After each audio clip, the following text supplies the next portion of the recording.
Hello and welcome to Different Perspectives. I'm Paul Ndiho. On today's episode, we continue with our AI Revolution series.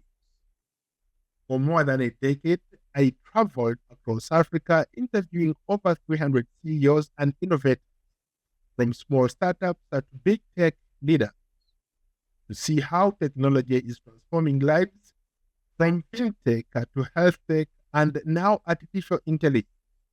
Have witnessed firsthand how Africans are leapfrogging into the future. In this episode, I speak with Dr. Sombo Musa, Assistant Professor of Political Science at James Madison University in the U.S. state of Virginia. She explains why AI could be a game changer in Africa's fight against corruption by automating systems, cutting out middlemen, and creating more accountability in government. Dr. Mzata, welcome to Different Perspectives. Thank you. I'm happy to be here. You have written extensively about AI and how people are using this new artificial intelligence across the board. Let's start there. What are your thoughts on artificial intelligence? I think AI, artificial intelligence, is revolutionary. It's changing the way humans interact with technology, machines. It's also helping us to carry out processes that ordinarily would have taken a little bit more time to carry them out in a shorter time and in a very efficient manner. And I think AI is here to stay, and we have to learn to adapt to it being in our midst, regardless the level at which we are at as humans. So in one of the papers that I wrote that focuses on the use of artificial intelligence in the boardroom, I say that, from the bedroom, when we wake up in the morning, some people will say, Alexa, and ask what the weather is going to be like. So from the bedroom to the boardroom, AI is being used across the board, and we have to learn to adapt to this new technology, and we have to learn how to use it in a better way. I think you're one of the first people that I've spoken to who is very optimistic about this new technology. I talked to a lot of people and they're all skeptical about what this means for us going forward. But as I hear you talk, you seem to suggest that this is the future and we need to adapt. What, when you've talked to your friends, how are people embracing this technology? I think it's in different ways, and it depends on the context. So geographical positioning becomes very important depending on which part of the world a person is. They may have different taking on the issue of artificial intelligence. Here in the US, most of our students are actually using some of AI applications in their daily lives. Okay. I think about Zambia, where I'm from, and other countries in Africa. I've traveled across the continent.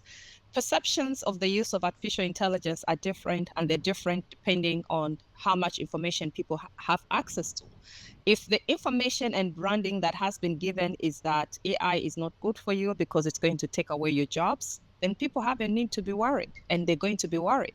But if we say that we can leverage on the use of artificial intelligence for us to be efficient and effective in the way that we do things, to better our services, and even to discover new jobs that we previously did not have, then you see the difference in the tech that people have on artificial intelligence. So I just wanted to make sure that those two differences, depending on context, are brought out. And I think overall, there is an acceptance and a willingness for people to learn to use and to adapt to the use of artificial intelligence. And a number of people are actually using these applications without even, putting a specific identity on it that this is AI at work.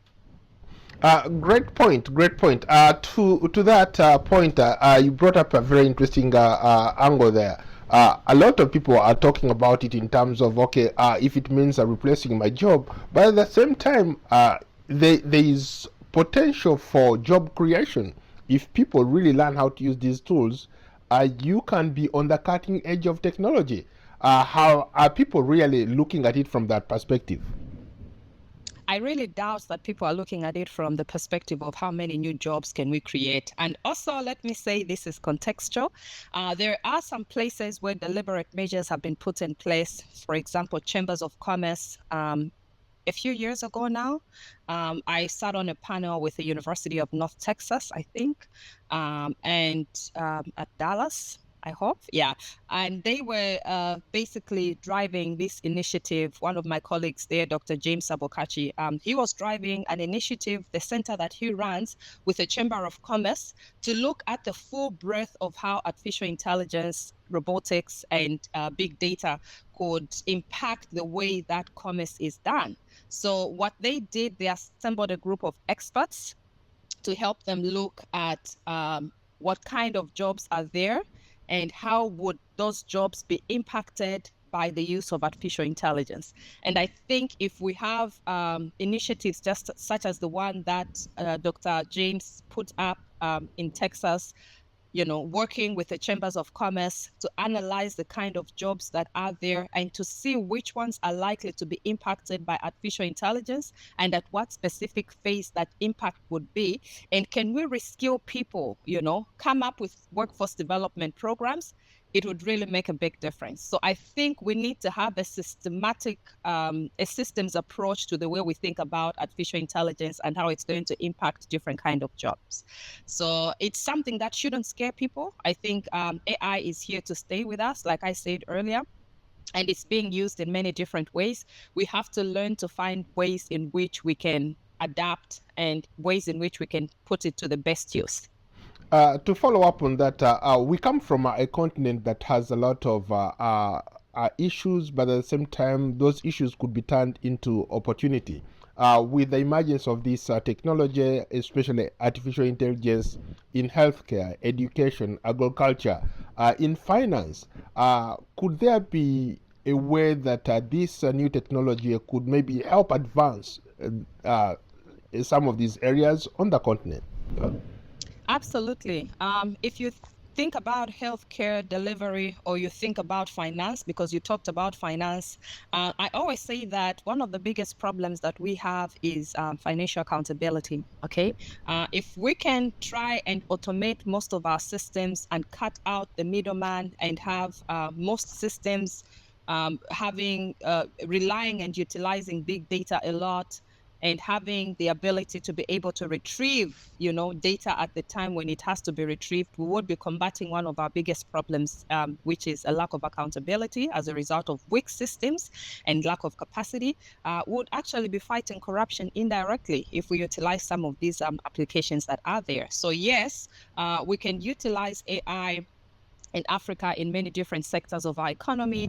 I know that in Zambia, AI is used in the mining sector. Okay, so for example, we've been doing mining for more than 100 years in Zambia, and a number of operations with big mining corporations are actually done by artificial intelligence. And this is news that doesn't go around, that we rarely talk about on the streets, but we're actually doing that. We've also seen a huge adoption of AI applications within the farming sector. We've got better predictive information about what is going on. We can predict with certainty how much rain we're going to have, for example, and what we should be doing with the soil, when we should be planting.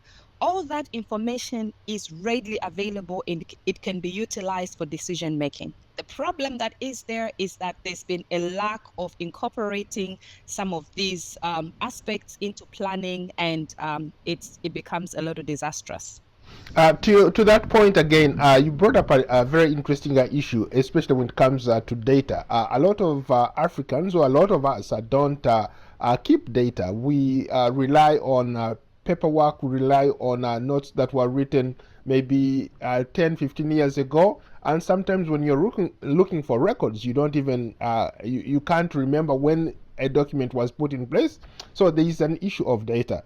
For AI to be successful, or for AI to do what you want it to do, you need that data. What can the people on the continent do to make sure that they are able to tap into this technology in terms of data? I think it's embracing data.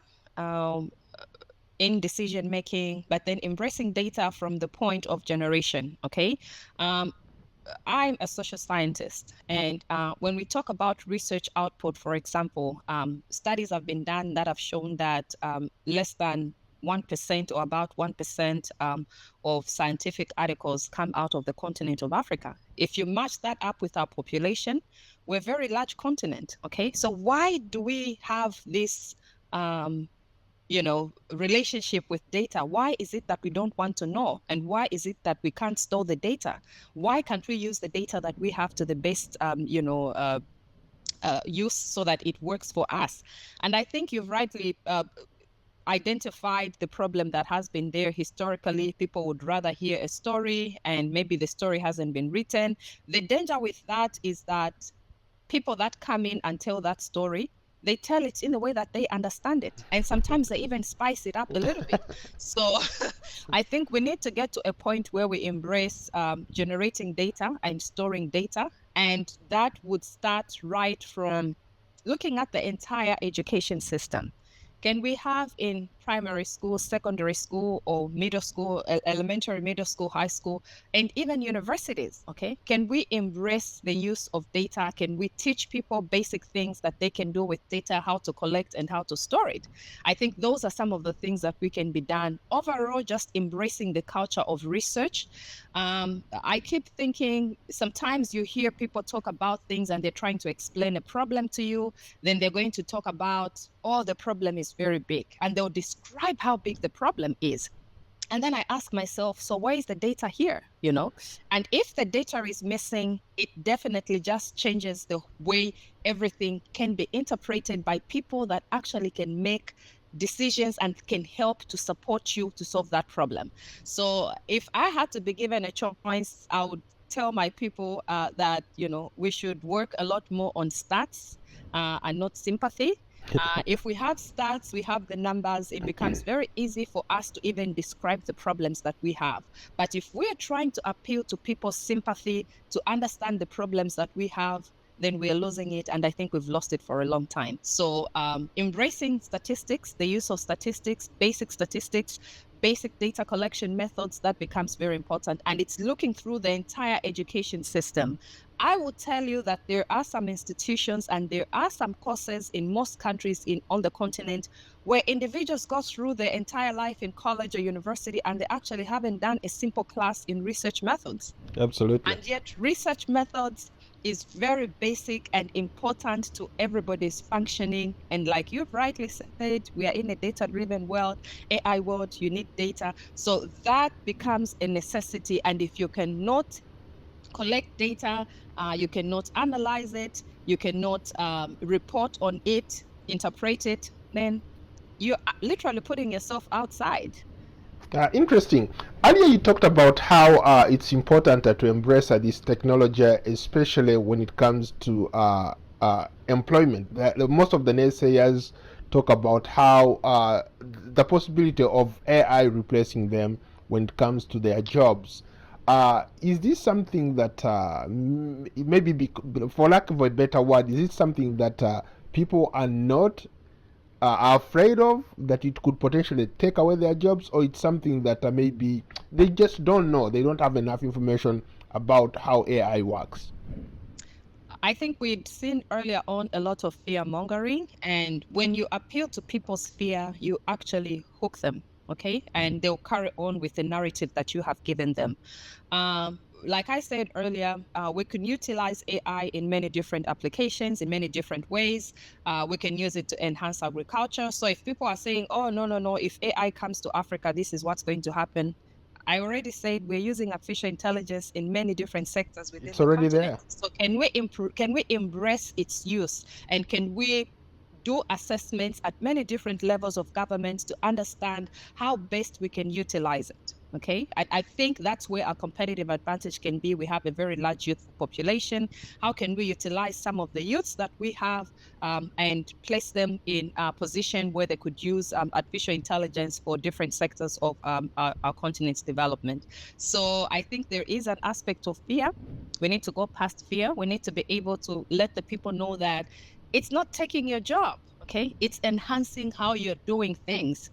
So if it is enhancing how you're doing things, can we reskill you? Can we repurpose some of the things that you're able to do? And I think we can work and live together alongside the technology that has come. But if we take the attitude of saying, oh, it's going to take away our jobs, we can't do A, B, C, D, and we shun it, we're actually putting ourselves at a disadvantage because the world is going past very quickly and adoption rates in different parts of the world are really much faster. And we're just going to disadvantage ourselves. Alia, So we need to take away the fear and we need to educate more people. I think those are some of the things that we can do. You also brought up a very interesting point, the issue of corruption. Most African countries, actually, corruption all over the world is all over the world. So it's not just Africa that is, is corrupt. But you brought up a very interesting point. You said that AI can help in fighting corruption. But there are those who say, wait a minute, people who are skilled enough, people who know how to use these tools, they can figure out how to play with the system that so you don't detect that corruption. Now, could both be true? Yes, I think there are scammers and there are crooks in every system. And I think you rightly said corruption is a global problem. When I talk about corruption, I don't want to put a tag on Africa and make Africa look like it's the bad guy or it's the place where, yes, we have a lot of problems, we have a lot of issues, we have a lot of problems because some of our systems are underdeveloped. We have a lot of problems because we've had less investment in crucial and critical sectors of our economies. But to say that the bad guys are not going to be there, the bad guys are always going to be there, and they're there in every system. What can we do to ensure that we are ahead of the bad guys? Okay, it's also utilizing cybersecurity systems, training a lot more young people that can work in those spaces and they can be able to detect what is going on. Okay. I always think of this in a practical way. If you try to search certain websites, even of government ministries, when you're on this end of the world, you try to search them, you will see Safari tells you that this website is not safe. Yeah. And this is a critical ministry. This is a critical institution back home in an African country. And then you say, okay, if this website is not safe, then what is going on? There is a challenge there. Good point. Yes, there is a challenge there. There may be somebody hacking the system from some part of the world, and I don't want to mention parts of the world, but the opportunity that is there also is that we can have a lot more young people get trained in cybersecurity, in the utilization of some of this software so that they can be helping to curb some of those attacks on critical infrastructure. And yes, we can work with artificial intelligence and data management systems to solve the problem of corruption. As well as I do that, most of these places that we are talking about, you rarely find young people there. So how is this going to work? You go to any ministry, for example, you find people who can't even access the computer. And I'm not just trying to be negative, that's the reality, right? So how are we going to get to that point where young people are trained to be part of this new revolution, or to be part of actually the actual planning and maybe using this technology when it comes to some of our countries? That's a very interesting question, Paul, and I'm asking myself, do I have an answer to it? I'm not an expert on human resource management, but I know that when we think about workforce development, we need to be very deliberate. We need to be thinking about succession, okay? If we have individuals, like you had said in your example, who cannot undertake basic operations and they can't do a number of things on their computers, they can't manipulate the data, they're lacking on a number of different fronts, it becomes very important for us to have a system in place that takes in the young people that are coming in from college. Okay, can we have good internship systems in place, simple internship programs? Can we pilot those?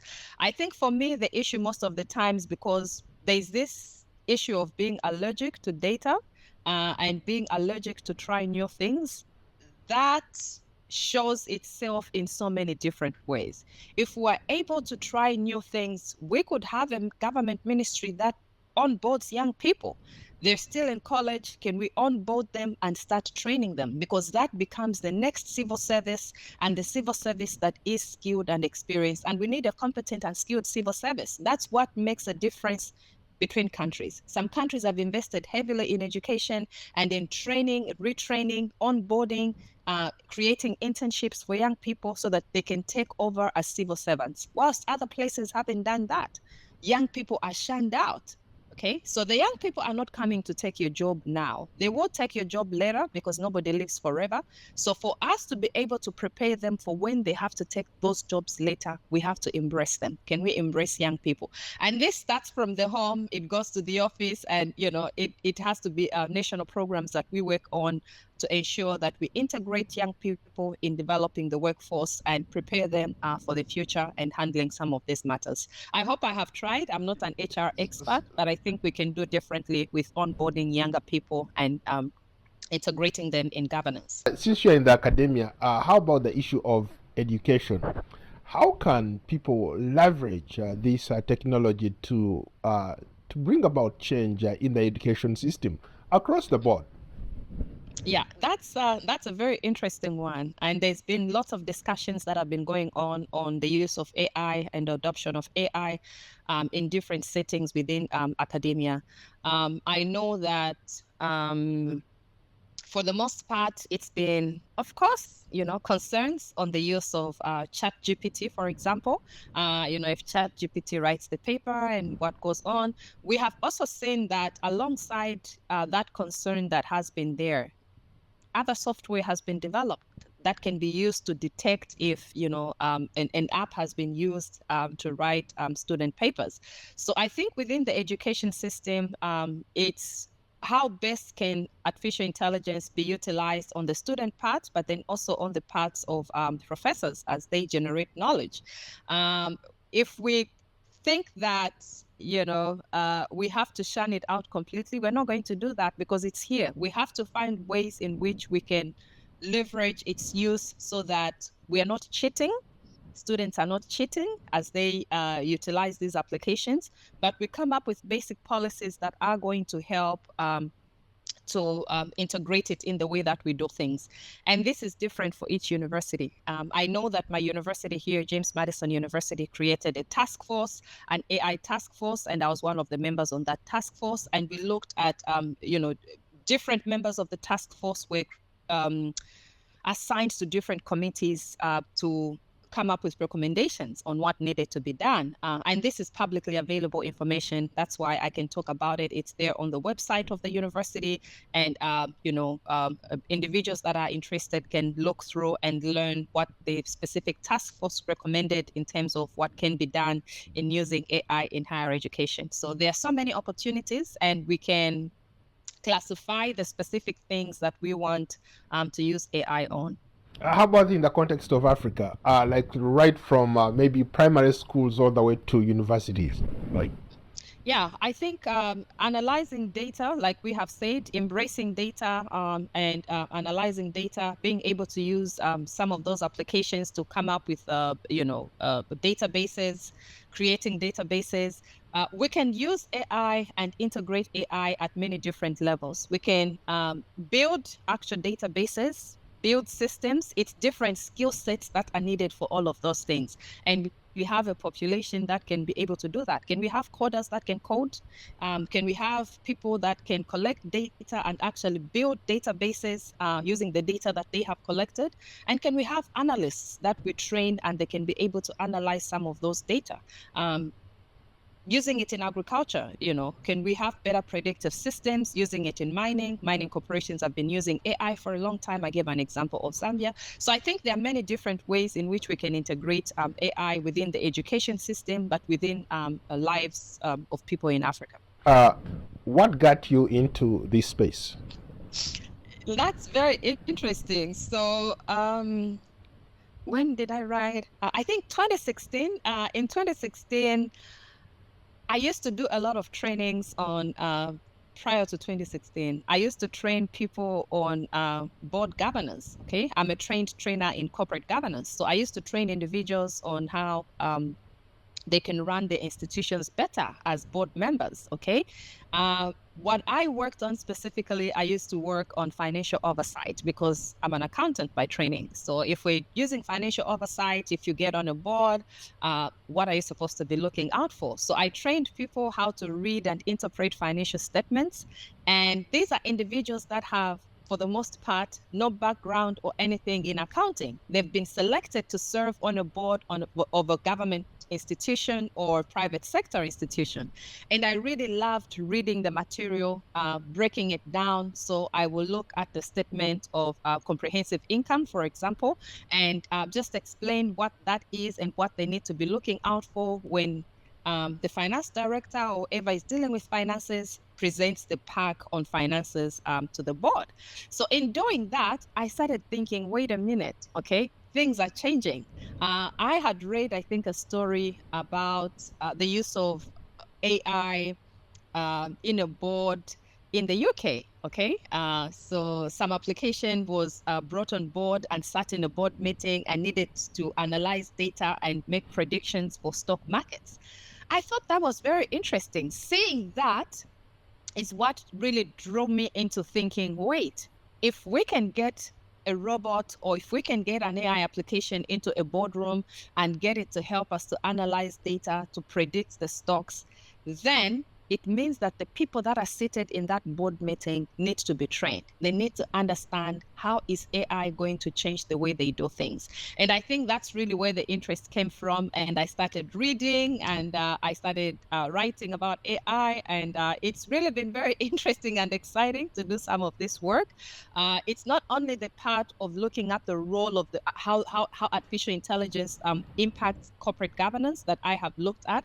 I've also looked at how artificial intelligence impacts social equity. We talk about Martin Luther King here and the march and the demand for jobs, better jobs for people. So we're thinking about, if this is what Martin Luther King stood for and was driving the agenda for employment and getting people to have better jobs, how would those jobs be impacted when artificial intelligence comes into play? So I did some work on that with Dr. Harvey White. He's done a lot of work on artificial intelligence, and we've been invited to several conferences. We've spoken at several conferences on artificial intelligence and social equity. We've looked at many different aspects of how we can embrace AI. And we always say that we are not trying to get people to stop and be scared. We're trying to get people to stop and to say, wait, this is such a phenomenal discovery that we have in our time. How can we use it so that it works for us and, it doesn't disadvantage us as Black people? I wanted to bring up an issue that everybody is talking about, the issue of regulation. Should AI or big tech be regulated? Yes. I think earlier when we talked about corruption and how some of AI can be used in corruption, I said that the bad guys are always there. And it's the same with the use of AI. When I was young, so I've always loved computer science. I've always loved IT. And in college, I took a course on computer technology. That's many years ago. You're a woman of all trades, right? Well, maybe, I don't know. There's almost nothing you can't do.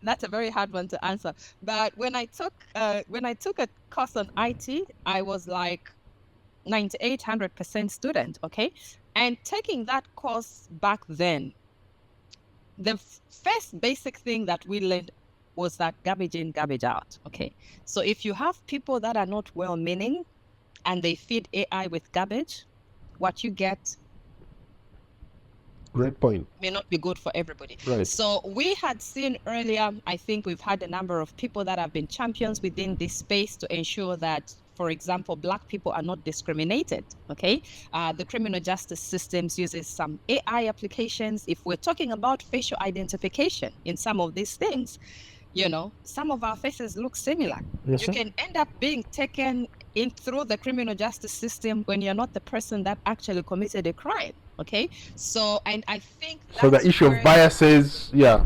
Yes. Yeah. And that's where, and also I think I read a story of, somebody was trying to wash their hands and they couldn't wash their hands because the sensor couldn't pick the black skin. So it's those simple basic things. So when we think about AI and regulation, we have to think about not leaving anybody behind, ensuring that better use of these applications is put in place, but then policies that protect people. I think the goal should be to ensure that we have policies that protect individuals. People have rights. Can those rights that individuals have be respected as we deploy AI applications? The US government released, I think 2 years ago now, guidelines, white paper or blue paper, whatever you want to call it, but they issued guidelines on the use of artificial intelligence, adoption of artificial intelligence. Individuals have a right to information, for example. And when we talk about AI, we're talking about data, we're talking about people's information that relates to people. So can we have policies that are responsive and are protecting citizens at many different levels? And I think that's where the role of regulation and policies come in. It shouldn't be policies to stop discoveries in these spaces. It should be policies to ensure that, yes, discoveries and inventions and innovation is promoted, but citizens are protected. Okay. And I think that's where we can deploy policy. We don't need to be in a situation, I think for a long time, I teach public administration and public policy, where policy is really lagging behind and these technologies have gone further up. Okay. We need to get to a point where we have within public policy practitioners, public administration practitioners, right skills so that and right kind of policies are developed in not in reaction, but in a proactive way if possible. And it's just hard to do that with AI because things keep changing. So, yeah. I guess that's a good way to end this. Thank you so much for your time, Somba. Thank you so much. I'm glad to be here and thanks for having me. A pleasure. We want to know what you think about this topic, artificial intelligence, and if AI could be a game changer in Africa's fight against corruption by automating systems, cutting out middlemen, and creating more accountability in government. Please share your thoughts in the comment section below. Tell us what you think. And of course, don't forget to like, subscribe, and follow Ndiho on Substack, X, Instagram, Threads, Facebook, LinkedIn, Blue Sky, YouTube, and Spotify.